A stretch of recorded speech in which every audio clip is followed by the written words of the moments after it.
ओम नमो भगवते वासुदेवाय। भागवत पुराण दशम स्कंद नवाशीवा अध्याय।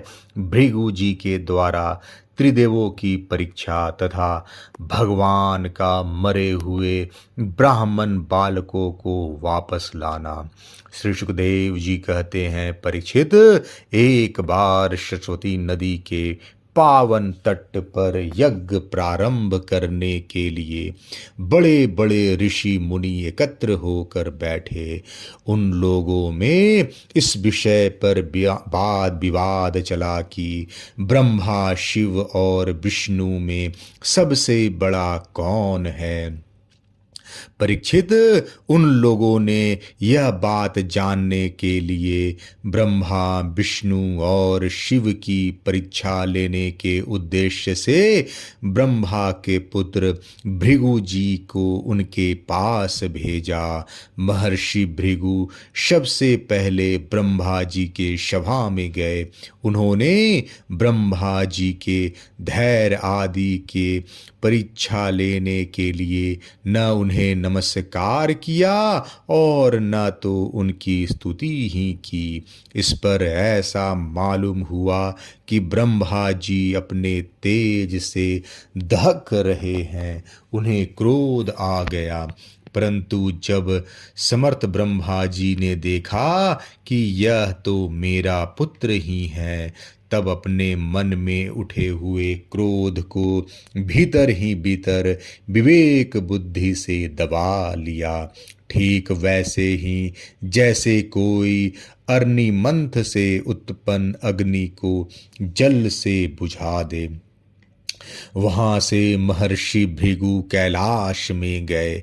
देवाधिदेव भगवान शंकर ने जब देखा कि मेरे भाई भृगु जी आए हैं, तब उन्होंने बड़े आनंद से खड़े होकर उनका आलिंगन करने के लिए भुजाएं फैला दी।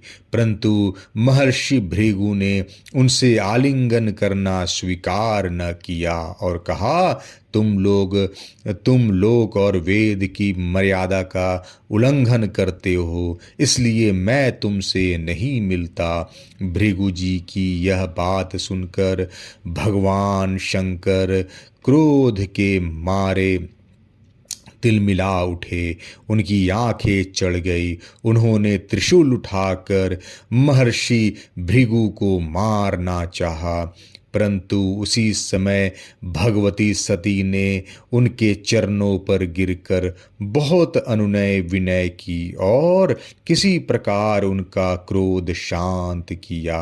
अब महर्षि भृगु जी भगवान विष्णु के निवास स्थान बैकुंठ में गए। उस समय भगवान विष्णु लक्ष्मी जी की गोद में अपना सिर रख कर लेटे हुए थे। भृगु जी ने जाकर उनके वक्षस्थल पर एक लात कसकर जमा दी।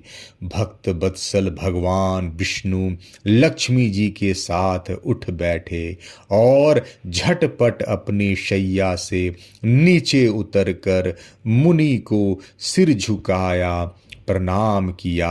भगवान ने कहा, ब्राह्मण, आपका स्वागत है, आप भले पधारे। इस आसन पर बैठकर कुछ क्षण विश्राम कीजिए। प्रभु, मुझे आपके शुभागमन का पता न था, इसी से मैं आपकी आगवानी न कर सका। मेरा अपराध क्षमा कीजिए। महामुने, आपके चरण कमल अत्यंत कोमल हैं। यूं कहकर भृगु जी के चरणों को भगवान ने अपने हाथों से सहलाने लगे और बोले, महर्षि, आपके चरणों का जल तीर्थों को भी तीर्थ बनाने वाला है। आप उससे बैकुंठ लोक, मुझे और मेरे अंदर रहने वाले लोकपालों को पवित्र कीजिए। भगवन, आपके चरण कमलों के स्पर्श से मेरे सारे पाप धुल गए। आज मैं लक्ष्मी का एकमात्र आश्रय हो गया। अब आपके चरणों से चिन्हित मेरे वक्षस्थल पर लक्ष्मी सदा सर्वदा निवास करेंगी। श्री सुखदेव जी कहते हैं, जब भगवान ने अत्यंत गंभीर वाणी से इस प्रकार कहा, तब भृगु जी परम सुखी और तृप्त हो गए। भक्ति के उद्रेक से उनका गला भर आया, आंखों में आंसू छलक आए और वे चुप हो गए। परीक्षित, भृगु जी वहां से लौटकर ब्रह्मवादी मुनियों के सत्संग में आए और उन्हें ब्रह्मा, शिव और विष्णु भगवान के यहाँ जो कुछ अनुभव हुआ था वह सब कह सुनाया। भृगु जी का अनुभव सुनकर सभी ऋषियों मुनियों को बड़ा विस्मय हुआ, उनका संदेह दूर हो गया। तब से वे भगवान विष्णु को ही सर्वश्रेष्ठ मानने लगे, क्योंकि वे ही शांति और अभय के उद्गम स्थान हैं। भगवान विष्णु से ही साक्षात धर्म, ज्ञान, वैराग्य, 8 प्रकार के ऐश्वर्य और चित्त को शुद्ध करने वाला यश प्राप्त होता है। शांत, समचित, अकिंचन और सबको अभय देने वाले साधु मुनियों की वे ही एकमात्र परम गति है, ऐसा सारे शास्त्र कहते हैं। उनके प्रिय मूर्ति हैं शत्रु और इष्ट देव हैं ब्राह्मण। निष्काम, शांत और निपुण बुद्धि, विवेक संपन्न पुरुष उनका भजन करते हैं। भगवान की गुणमयी माया ने राक्षस, असुर और देवता उनकी ये 3 मूर्तियां बना दी है। इनमें सत्यमयी देव मूर्ति ही उनकी प्राप्ति का साधन है। वे स्वयं ही समस्त पुरुषार्थ स्वरूप हैं।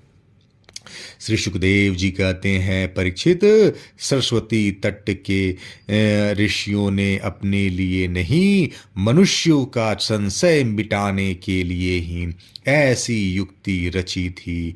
पुरुषोत्तम भगवान के चरण कमलों की सेवा करके उन्होंने उनका परम पद प्राप्त किया। सूत जी कहते हैं, शौनकादि ऋषियों, भगवान पुरुषोत्तम की यह कमनीय कृति कथा जन्म मृत्यु रूप संसार के भय को मिटाने वाली है। यह व्यास नंदन भगवान श्री सुखदेव जी के मुखारविंद से निकली हुई सुरभयमयी मधुर मई सुधा धारा है। इस संसार के लंबे पथ को जो बटोही अपने कानों के दोनों से इसका निरंतर पान करता रहता है, उसकी सारी थकावट जो जगत में इधर उधर भटकने से होती है दूर हो जाती है। श्री सुखदेव जी कहते हैं, परीक्षित, एक दिन की बात है, द्वारकापुरी में किसी ब्राह्मणी के गर्भ से एक पुत्र पैदा हुआ, परंतु वह उसी समय पृथ्वी का स्पर्श होते ही मर गया। ब्राह्मण अपने बालक का मृत शरीर लेकर राजमहल के द्वार पर आ गया और वहां उसे रखकर अत्यंत आतुरता और दुखी मन से विलाप करता हुआ यह कहने लगा, इसमें संदेह नहीं कि ब्राह्मण द्रोही, धूर्त, कृपण और विषय राजा के कर्म दोष से ही मेरे बालक की मृत्यु हुई है। जो राजा हिंसा प्रायण, दुःशील और अजितेंद्रिय होता है, उसे राजा मानकर सेवा करने वाली प्रजा दरिद्र होकर दुख पर दुख भोगती रहती है और उसके सामने संकट पर संकट आते रहते हैं। परीक्षित, इसी प्रकार अपने दूसरे और तीसरे बालक के भी पैदा होते ही मर जाने पर वह ब्राह्मण लड़के की लाश राजमहल के दरवाजे पर डाल गया और वही बात कह गया। नवे बालक के मरने पर जब वह वहां आया तब उस समय भगवान श्री कृष्ण के पास अर्जुन भी बैठे हुए थे। उन्होंने ब्राह्मण की बात सुनकर उससे कहा, ब्राह्मण, आपके निवास स्थान द्वारका में कोई धनुषधारी क्षत्रिय नहीं है क्या? मालूम होता है कि ये यदुवंशी ब्राह्मण हैं और प्रजा पालन का परित्याग करके किसी यज्ञ में बैठे हुए हैं। जिनके राज्य में धन, स्त्री अथवा पुत्रों से वियुक्त होकर ब्राह्मण दुखी होते हैं, वे क्षत्रिय नहीं हैं। क्षत्रिय के वेश में पेट पालने वाले नट हैं, उनका जीवन व्यर्थ है। भगवान, मैं समझता हूँ कि आप स्त्री पुरुष अपने पुत्रों की मृत्यु से दीन हो रहे हैं। मैं आपकी संतान की रक्षा करूँगा। यदि मैं अपनी प्रतिज्ञा पूरी न कर सका तो आग में कूदकर जल मरूंगा और इस प्रकार मेरे पाप का प्रायश्चित हो जाएगा। ब्राह्मण ने कहा, अर्जुन, यहाँ बलराम जी, भगवान श्री कृष्ण, धनुधर शिरोमणि प्रद्युम्न, अद्वितीय योद्धा अनिरुद्ध भी जब मेरे बालकों की रक्षा करने में समर्थ नहीं है, इन जगदीश्वरों के लिए भी यह काम कठिन हो रहा है, तब तुम इसे कैसे करना चाहते हो? सचमुच यह तुम्हारी मूर्खता है। हम तुम्हारी इस बात पर बिल्कुल विश्वास नहीं करते। अर्जुन ने कहा, ब्राह्मण, मैं बलराम श्री कृष्ण अथवा प्रद्युम्न नहीं हूँ। मैं हूँ अर्जुन, जिसका गांडीव नामक धनुष विश्व विख्यात है। ब्राह्मण देवता, आप मेरे बल पौरुष का तिरस्कार मत कीजिए। आप जानते नहीं, मैं अपने पराक्रम से भगवान शंकर को संतुष्ट कर चुका हूँ। भगवान, मैं आपसे अधिक क्या कहूँ? मैं युद्ध में साक्षात मृत्यु को जीतकर आपकी संतान ला दूंगा। परीक्षित, जब अर्जुन ने उस ब्राह्मण को इस प्रकार विश्वास दिलाया, तब वह लोगों से उनके बल पौरुष का बखान करता हुआ बड़ी प्रसन्नता से अपने घर लौट गया। प्रसव का समय निकट आने पर ब्राह्मण आतुर होकर अर्जुन के पास आया और कहने लगा, इस बार तुम मेरे बच्चे को मृत्यु से बचा लो। यह सुनकर अर्जुन ने शुद्ध जल से आचमन किया तथा भगवान शंकर को नमस्कार किया। मेरे दिव्य अस्त्रों का स्मरण किया और गांडीव धनुष पर डोरी चढ़ाकर उसे हाथ में ले लिया। अर्जुन ने बाणों को अनेक प्रकार के अस्त्र मंत्रों से अभिमंत्रित करके प्रसव गृह को चारों ओर से घेर दिया। इस प्रकार उन्होंने सूतिका गृह के ऊपर नीचे अगल बगल बाणों का एक पिंजड़ा सा बना दिया। इसके बाद ब्राह्मणी के गर्भ से एक शिशु पैदा हुआ जो बार बार रो रहा था, परंतु देखते देखते वह सशरीर आकाश में अंतर्धान हो गया। अब वह ब्राह्मण भगवान श्री कृष्ण के सामने ही अर्जुन की निंदा करने लगा। वह बोला, मेरी मूर्खता तो देखो, मैंने इस नपुंसक की डिंग भरी बातों पर विश्वास कर लिया। भला जिसे प्रद्युम्न, अनिरुद्ध, यहाँ तक कि बलराम और भगवान श्री कृष्ण भी न बचा सके, उसकी रक्षा करने में और कौन समर्थ है? मिथ्यावादी अर्जुन को धिक्कार है। अपने मुंह अपनी बड़ाई करने वाले अर्जुन के धनुष्य को धिक्कार है। इसकी दुर्बुद्धि तो देखो, यह मूढ़तावश्य उस बालक को लौटा लाना चाहता है जिसे प्रारब्ध ने हमसे अलग कर दिया है। जब वह ब्राह्मण इस प्रकार उन्हें भला बुरा कहने लगा, तब अर्जुन योग बल से तत्काल संयमनीपुरी में गए। वहाँ भगवान यमराज निवास करते हैं। वहाँ उन्हें ब्राह्मण का बालक नहीं मिला। फिर वे शस्त्र लेकर क्रमशः इंद्र, अग्नि, निरंती, सोम, वायु और वरुण आदि की पुरियों में, अतल आदि नीचे के लोकों में, स्वर्ग के ऊपर के महरलोक आदि में एवं अन्यान्य स्थानों में गए, परंतु कहीं भी उन्हें वह ब्राह्मण का बालक न मिला। उनकी प्रतिज्ञा पूरी न हो सकी। अब उन्होंने अग्नि में प्रवेश करने का विचार किया, परंतु भगवान श्री कृष्ण ने उन्हें ऐसा करने से रोकते हुए कहा, भाई अर्जुन, तुम अपने आप अपना तिरस्कार मत करो।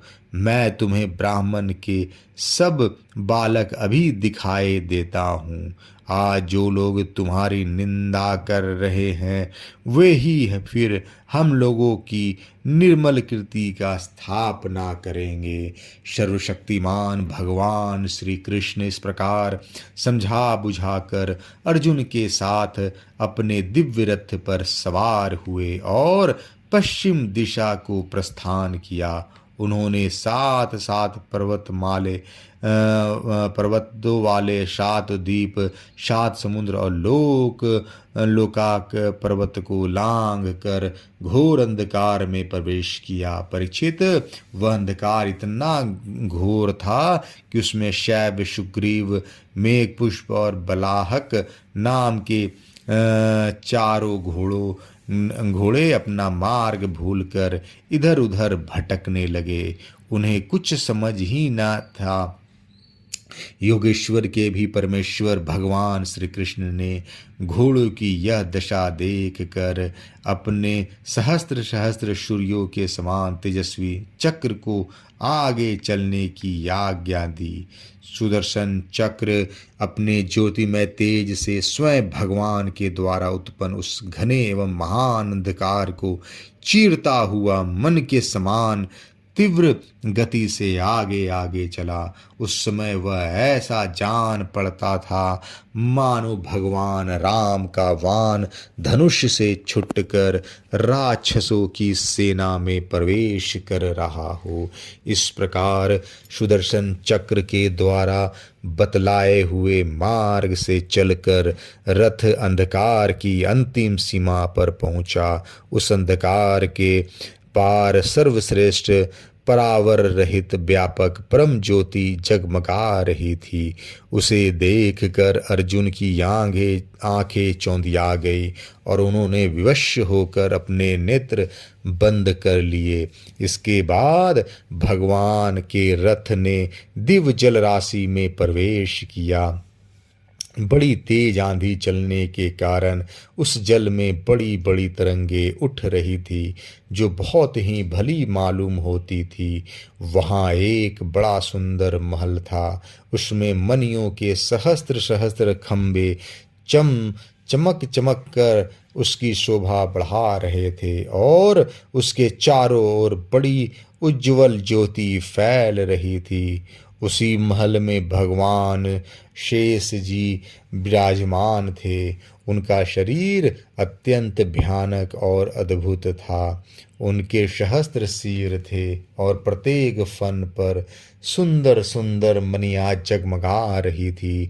प्रत्येक सिर में 2-2 नेत्र थे और वे बड़े ही भयंकर थे। उनका संपूर्ण शरीर कैलाश के समान श्वेत वर्ण का था और गला तथा जीभ नीले रंग की। परीक्षित, अर्जुन ने देखा कि शेष भगवान की सुखमयी शैया पर सर्वव्यापक भगवान, प्रभावशाली परम पुरुषोत्तम भगवान विराजमान है। उनके शरीर की कांति वर्षाकालीन मेघ के समान श्यामल है। अत्यंत सुंदर पीला वस्त्र धारण किए हुए हैं। मुख पर प्रसन्नता खेल रही है और बड़े बड़े नेत्र बहुत ही सुहावने लगते हैं। बहुमूल्य मणियों से जटित मुकुट और कुंडलों की कांति से सहस्त्रों घुंघराली अलके चमक रही है। लंबी लंबी सुंदर 8 भुजाएं है। गले में कौस्तुभ मणि है। वक्षस्थल पर श्रीवत्स का चिन्ह है और घुटनों तक वनमाला लटक रही है। अर्जुन ने देखा कि उनके नंद सुनंद आदि अपने पार्षद चक्र सुदर्शन आदि अपने मूर्तिमान आयुध तथा पुष्टि श्री कृति और अजा ये चारों शक्तियां एवं संपूर्ण रिद्धियां ब्रह्मादि लोकपालों के अधीश्वर भगवान की सेवा कर रही है।